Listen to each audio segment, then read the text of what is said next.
what it is that the nightmare scenario looks like? Fortunately, there's very few things, and most of them are very low probability. Some big volcanic explosion, gigantic earthquake, asteroid.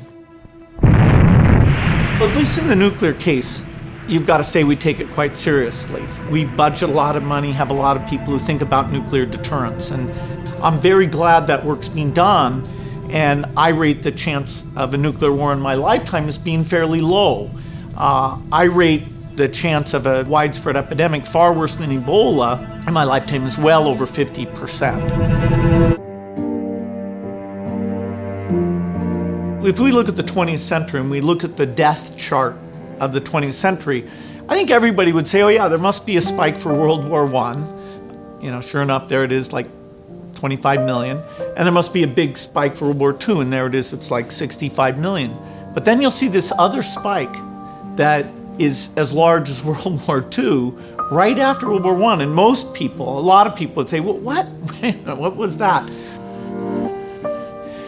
There's two kinds of flus. There's flus that spread between humans very effectively, and there's flus that kill lots of people. And those two properties have only been combined into a widespread flu once in history.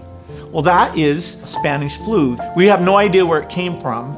It's called the Spanish flu because the Spanish press was the freest. They were the first to talk openly about it. And so in the annals of epidemic history, that's the big event.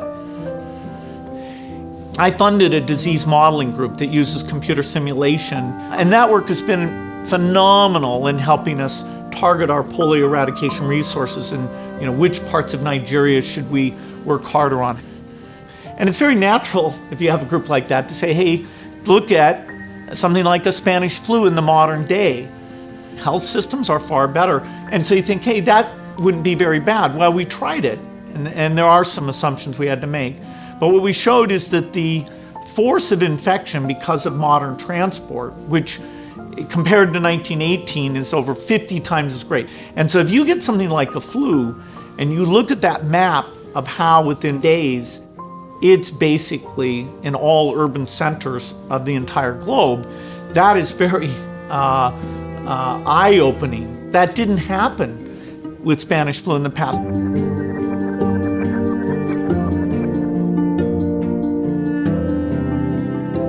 The opportunity to do more than just let it run its course is really only in the last decade.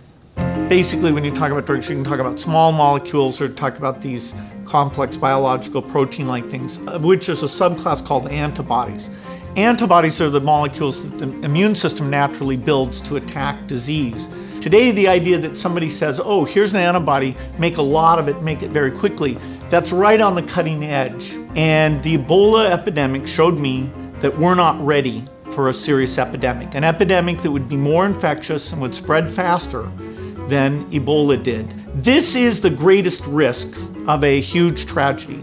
This is the most likely thing by far to kill over 10 million excess people in a year.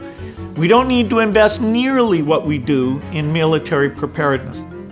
This is something where less than $1 billion a year on R&D, medical surveillance, standby personnel, cross-training the military so they can play a role in terms of all the logistics here. This can be done, and we may not get many more warnings like this one to say, okay, it's a pretty modest investment to avoid something that really, in terms of the human condition, would be a gigantic setback.